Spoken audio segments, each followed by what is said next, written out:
So before I field strip these, I wanted to point out the most significant visual difference, structural difference that occurred during the manufacture of the gun, and that would be here at the point in the trigger guard where the pin for the trigger and the slide stop lever, it's been obviously reinforced.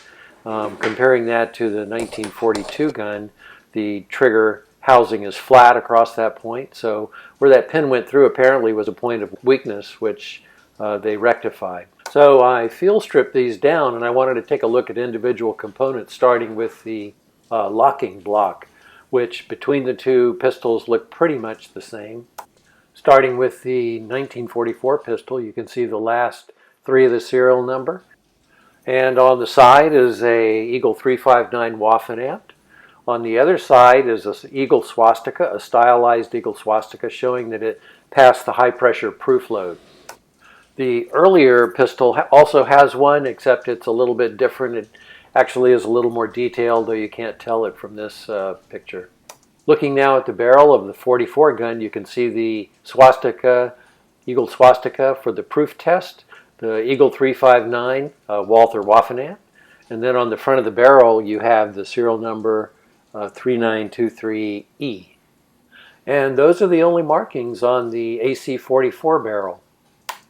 Now here's why I like collecting P38s. Look at this star on the bottom of the 1942 barrel. I have never seen that before. I only saw it when I started looking at the video and then snapping a picture of it. If anyone can tell me what that star is all about, I would appreciate it. So elsewhere on the barrel is the diameter of the bore, 8.84 millimeters, and a Waffen Eagle 359. And here is the detailed Eagle swastika, which shows that the barrel survived the proof load. Of course, you have, as on the other, you have the serial number on the front. And here's another mystery symbol, a circle B86, which when I asked the Walther forum, they said it could be the lot of steel used to make the barrel. So let's look at the slide for the AC44. And you can see that all the information on the left side is aligned in a flat line with the serial number, the AC44 and the P38, all in a row, which indicates it's a later version.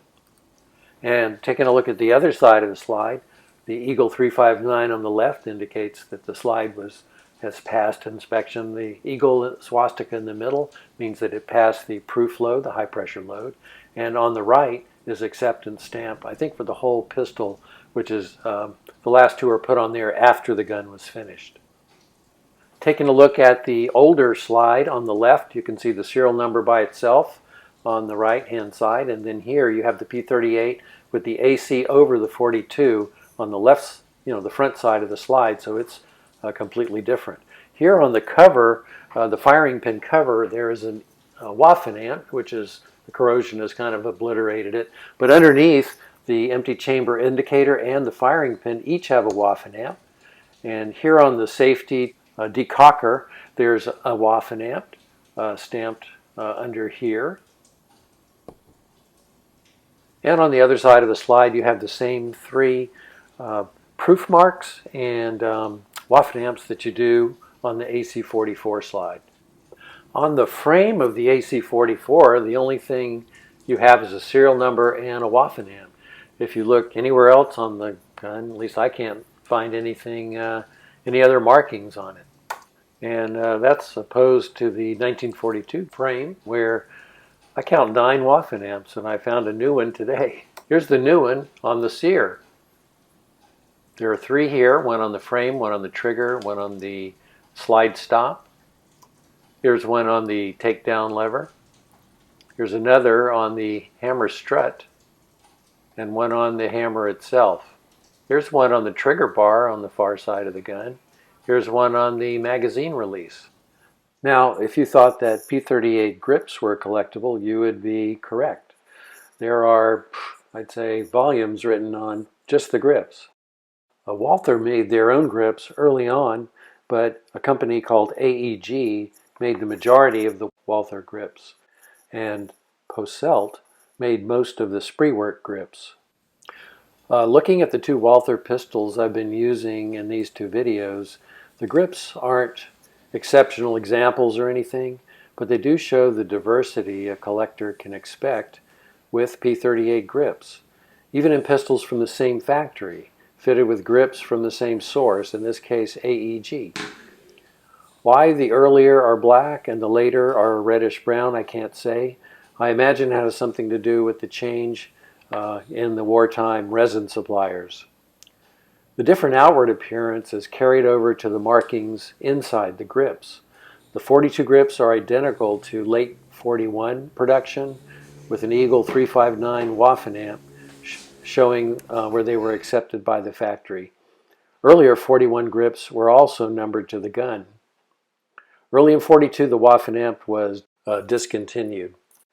The top circle in the grip has a Z3, which refers to the resin molding compound, and a 38, which is the company designation for AEG.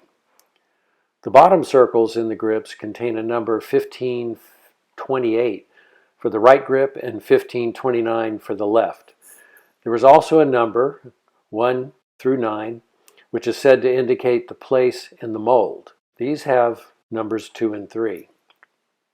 The reddish AEG grips from 1944 only have markings in the bottom circle. They are identical to the 41 grips with 1528 for the right and 1529 for the left. The mold numbers here are 4 and 5. I have one last discovery on the 42 gun to add to the star on the barrel and the Waffen amp on the sear. It's a recess on the right grip to give clearance to a protruding sear pin. The recess must not have been enough because someone took a grinder to make it a little bit deeper. The 44 gun sear is shorter and flush with the sear body. So the mold for that grip has been changed to eliminate the recess.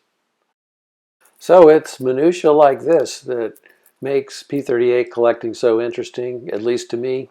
And it's really incredible how much trouble the Germans went through to inspect and mark these weapons parts. Of course, that effort diminished over the course of the war and even over the course of the 2 years between the two examples that I've had here.